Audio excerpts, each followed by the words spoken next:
Yo!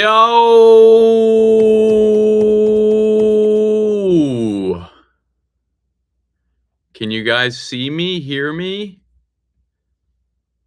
What's up, y'all? It's music video day. Come on, let's do a little dance. Do a little dance. Do a little jig. Get down tonight. Oh, yeah, get down tonight. All right, guys, we got 30 minutes of fun prepared for you today. And I'm all prepped up. You wouldn't know music video drops in T minus 27 minutes, if my math is correct. Who's excited in the comments, man? Let's get it roaring. Let's get it tearing up. Hi, Steven. Steven, I am here. Hello, Austin Spence, 4962. What do those numbers mean, Austin? Let's see. Warapot Yomana. Nice to see you. Hello from Thailand. Yo. What time is it over there? Are you just now waking up? Are you going to bed? Are you going to dinner? Are you going to lunch? Who else is up in here? 0728 megs. Yes, sir. Okay, guys, you wouldn't know the song is out. You would know the song is out, but you wouldn't know the song is out. You know what I'm saying? The song's out. The music video is coming out. I got to shoot it with two of my favorite creatives in Nashville, Tennessee. Joey Broadnax and Trent Millspa shot this music video. It's like a one-shot, me just doing my thing. I'm not going to give it all away, but it's just me doing my thing out there. Maybe it's at a mini yacht club. I don't know. But all I know is that it's cooler than an actual yacht club. It's like, you know, not as fancy. It's every man's miniature yacht club. It's kind of like putt-putt. I enjoy putt-putt a lot. I would rather play putt-putt than real golf because the holes are less far away. So who else out there loves to putt-putt? Stephen Day, I'd love to take some questions. If you guys want to fire away in the comments, I'd love to just, you know, hit you with some real deal answers here while I'm live and in charge here on the YouTube live. Let's see what we got rolling over here. I don't know if you remember me, but I'm the kid that was at Strictly Discs in Madison. Whoa, I do. That's crazy. All Stuff Studio 3118. Why do some people have crowns next to their names? Do you guys know? Hey, Steven, do you think you'll ever collab with Jackie Evans? Whoa, that would be a dream. Do you know her? Because if you do, you should let her know I'm down because she's a legend. We do have some mutual friends, so I wouldn't count it out of the question. And it would be a true joy to do that with Jackie. So shout out Jackie Evans. She's amazing. She's crushing it. If you know her, tell her Stephen Day wants to do a song with her.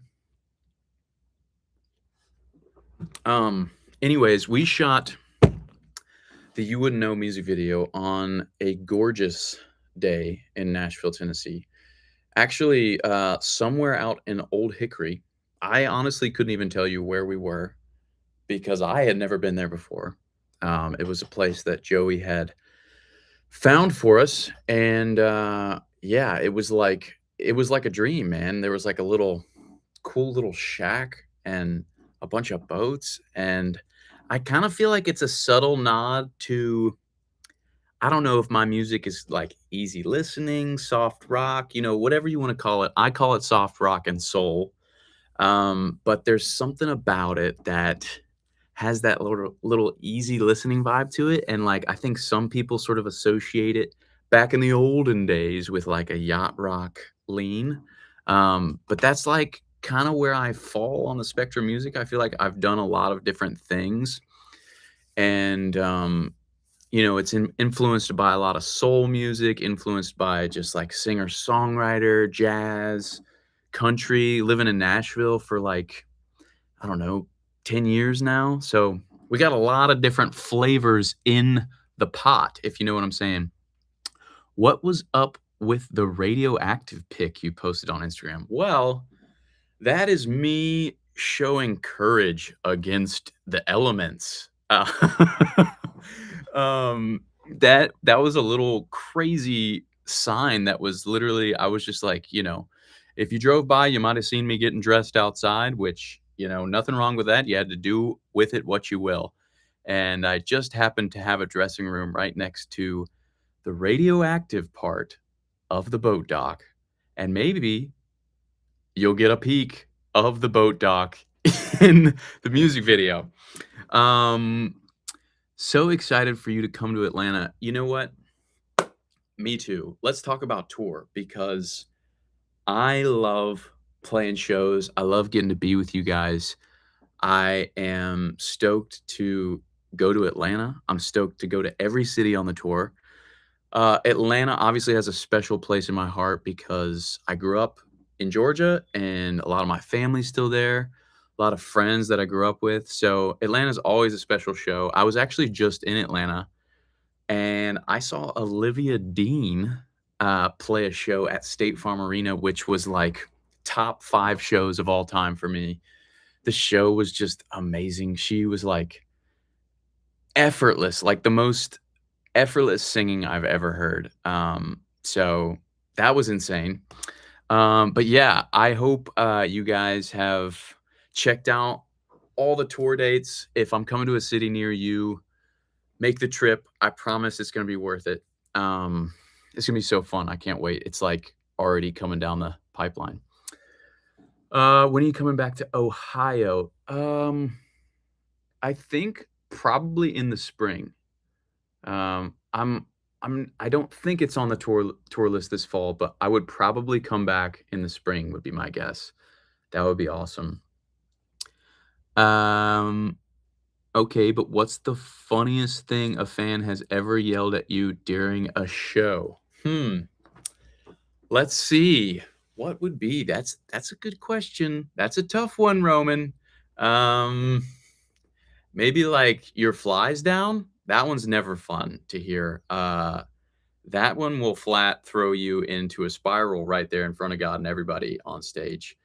Because then, you think you've been flashing an audience the whole show, and that's not fun.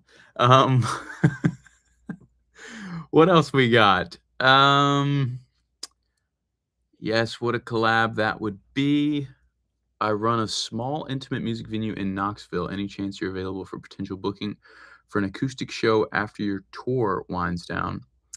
That sounds awesome. I love an intimate venue, and I love Knoxville. I've played there several times. How about you reach out to my manager, Maddie, at Madcat, MADKAT, MGMT.com. I didn't know I was going to get booked on this, dude. Yeah, reach out to Maddie. She is great at getting me to places that I've never been.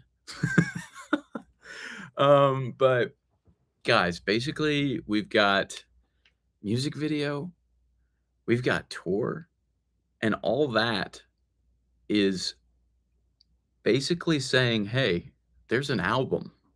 There's an album coming down the pipeline. And that's the most exciting thing to me because it means the whole thing's coming your way soon. And I'm pretty stoked on this album. I don't think I would have called it my name, Stephen Day, had I not been just like so absolutely stoked on the music.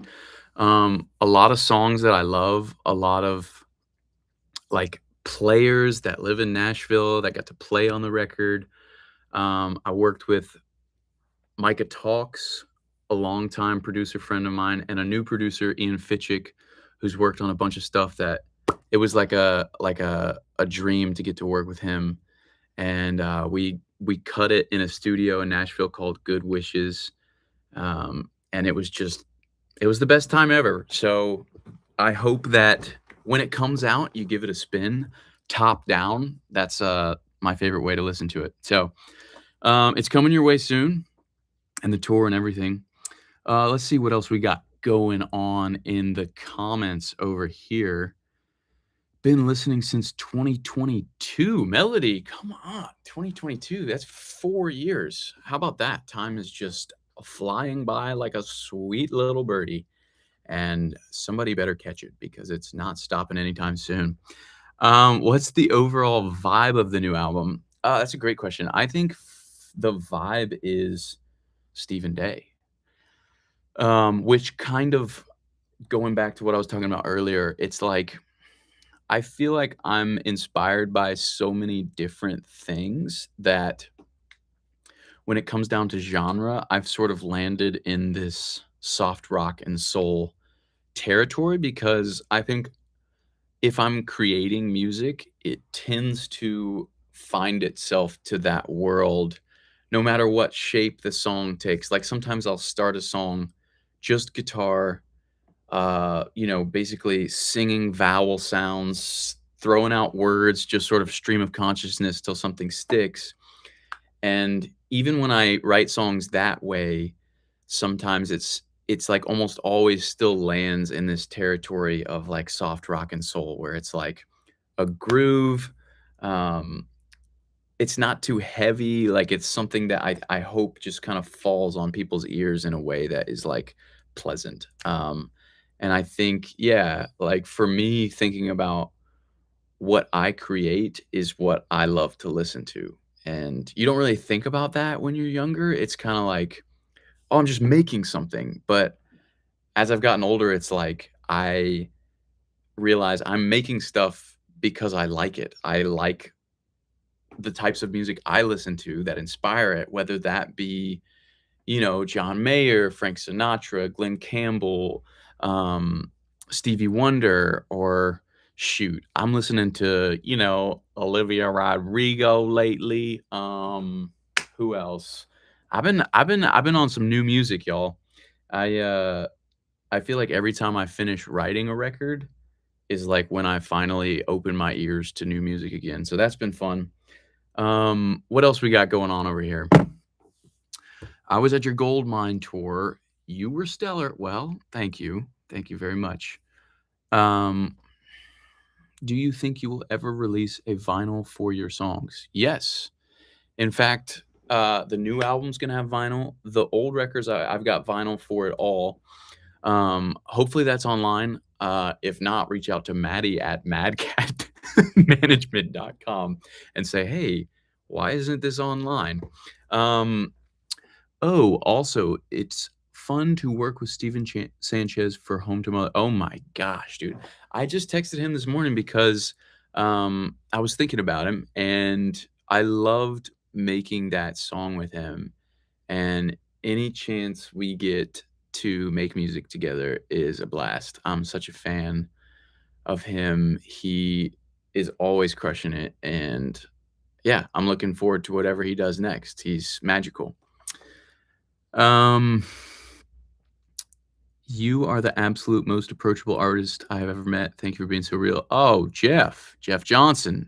Jeff Johnson 8542, crown number 3. Still trying to figure out what these crowns are. Somebody let me know. Jeff, that's very sweet. And Austin Spence 4962. I'm loving it, bro. Guys, give it up for Austin Spence.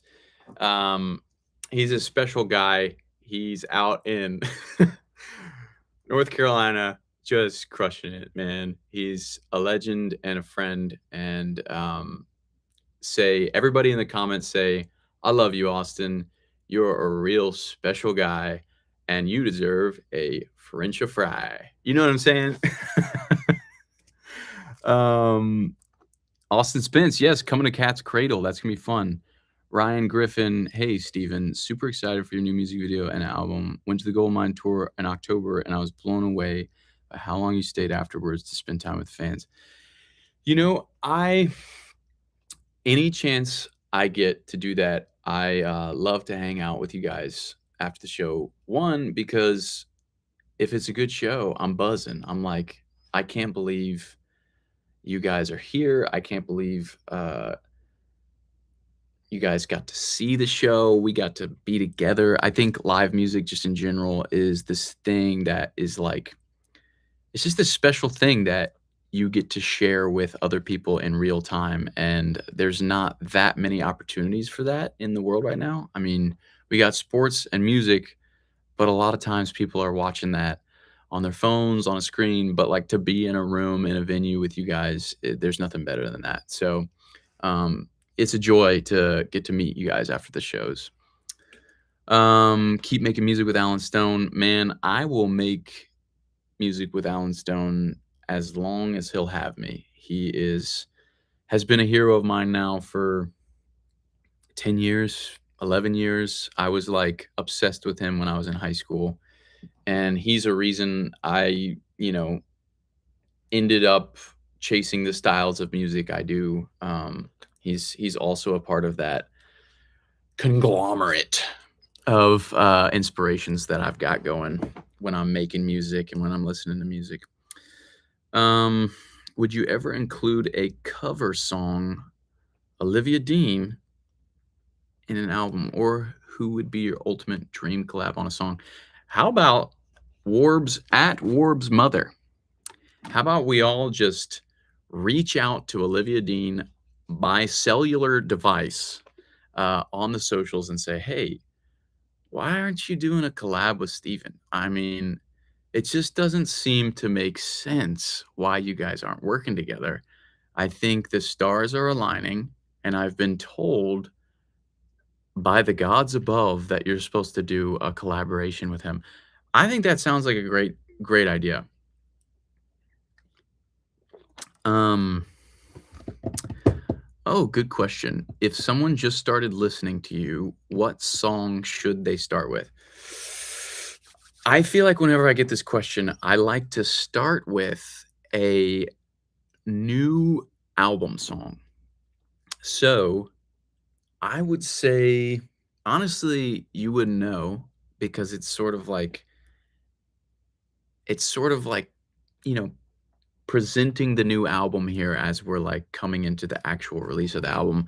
I think everyone leading up to the new album is the one I would say, because once the album's here, it's like you gotta taste it all. You gotta have a little bit of everything. But I think as I've kinda, like, planned it out in this way that I'm hopefully it's coming across as, like, it's leading to the bigger thing, and maybe each one has a special thing on the way there. Um Let's see here. I knew a few of your songs. Saw you at Lawrence. Gosh, I love those guys too. I just wanna say this. I have really been lucky with who I've gotten to open for on the tours that I've been on. I do the headline stuff, but I also get to do some opening spots, and, I mean, the list, I'm just like, I can't even believe I'm on it, you know? Lawrence, Sanchez, Teddy Swims, Ben Rector. It's just like it's just been insane. The Dip, I saw somebody mention The Dip earlier. They are, like, insane, and they just keep putting out timeless albums. It's, like, kinda crazy. I'm such a fan. Um, I Belt, You Wouldn't Know. Oh, man, I love it.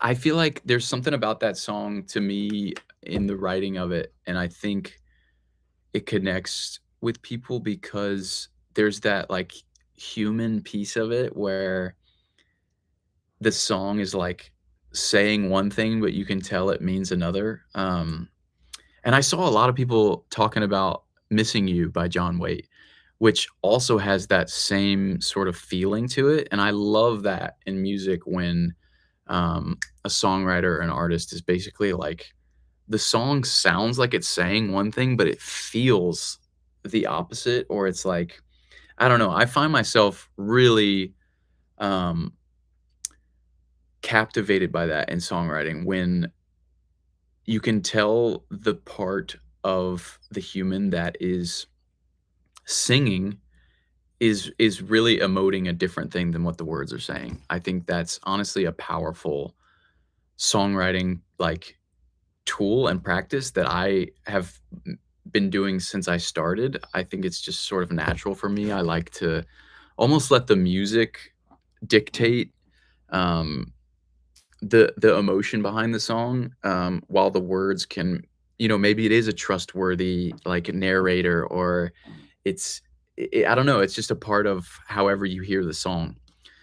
The release date for the new record is October 2nd, I believe. If I got that wrong, then I will give each of you a Reese's Fast Break candy bar when I see you in your city, and I will sincerely apologize. Let's see what else we got going on.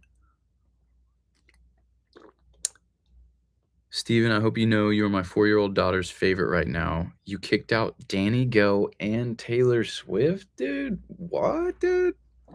Are you kidding me, bro? Danny Go and Taylor Swift, bro? Okay. That's crazy. Please tell her that I'm honored and that I'm sorry about Danny Go and Taylor Swift, but I'm happy about it as well. Please let her know that. Um, Steven, what is your favorite John Mayer song? Okay. Dang. That is one of the toughest questions you could ask me. And that's because he is a hero of mine, and his music, I probably know his catalog better than any other catalog out there. I fell in love with Room for Squares when I was in 7th grade, and right around the time I was playing guitar and started playing guitar, and basically, just, became obsessed with his music, and then ever since then, every time he puts out a new album, it's like, even if I don't like it at first, it becomes my new favorite John Mayer album because, I don't know, his music just always grows on me. I would say my favorite of all time, let's do my favorite hit of his of all time, and then I'll do my favorite deep cut of his of all time. I would probably say my favorite hit of his is No Such Thing. And then deep cut, there's a song called Quiet that was on, what was that EP called? I can't think of the name right now, but the song was called Quiet, and it's like him and an acoustic guitar, and it's my favorite thing ever. What else we got going? Guys, we got 7 minutes till this music video is dropping. I honestly can't wait. I love this music video. It's simple. It's like, it just felt right. When I was trying to come up with a music video, my mind kept going to go simple, go classic. And so I think that's what we did. We'll see.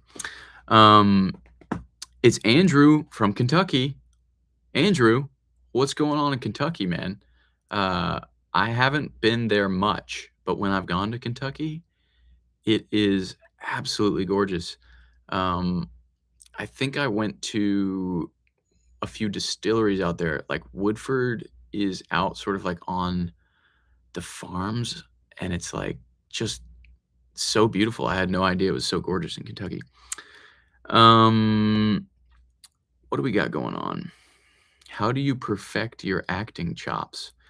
Well, I'm still working on it, Brooke. Acting is not my forte, but I try my best. Any idea who's opening the show for the tour? We've got a few folks that I'm stoked. I haven't announced them yet, but I can promise you this: they are gonna blow your socks off, okay?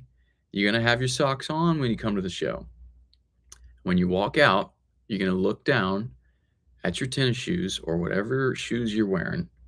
Yeah, I was trying to think of other shoes, but you're most likely gonna wear socks with your tennis shoes. So you're gonna look down at the end of the show, and you're just gonna be naked feet in the shoe, okay? And your sock, you're gonna have no idea where it went. And you're just gonna look around, and everybody else is gonna have the same problem. But everybody's gonna know why. And that is because These openers did it. They did it to you, and they'll do it again, and somebody needs to stop them, okay? This is a massive problem going on at shows all over the country, and if you see something, say something because it's not getting better. It's gonna get worse before it gets better, and we have our openers to thank for that. And so there's that. Sorry, I went off on a fun little tangent there. And I'm back. Stephen Day, hello. It's good to see you again. I'm no longer doing a bit about socks and them blowing off. I plan to come barefoot. Alex Heimerman, I can't wait to see those toes of yours, brother. Um Practice safe socks. Yo, dang, Joey. Mad respect, my brother. Would you ever play a wedding? Your music made the GF and I fall even more in love at your SF shows, so it's coming. Hey, I've given her a shout out a few times in this video.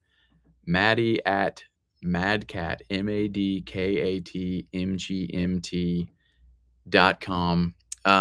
It's possible. I've played some weddings. So yeah, hit her up. Could be fun. Oh, Steve, I'm reading your comment now. I'm so sorry to hear that. And I am so honored that my music was able to help you in that time, in this time. Of course, I love making music. It heals me, and I hope it heals you. Marquis Himbre, did I say that right? 9024, Marquia, maybe Himbre. When I take the girls, the two redhead twins that love you, shopping, they point out what shoes Day Day has. So socks are important. You know, socks are important, and they're probably talking about these shoes right here because I never take them off. I sleep in them. My wife hates it, but my feet have actually never seen the light of day, and it's better that way because no sunburn, no smelly. It just kind of no, I don't know why I'm doing this, and I'm just excited to be with you guys. 1 minute, is it really? Whoa, okay, well, that's a weird note for me to end this on. 1 minute, 60, 50, 40. I don't know why I'm counting in tens. Okay. Is it really already here? Socks matter always. Keep the great work up, Steven. You know, I'm glad this got so weird that I talked about socks for about the entire time. And I hope you guys enjoy the music video. I believe it's out now. So, adios. I love you. And I'll see you very soon. Sayonara, carbonara. I don't know how to end this.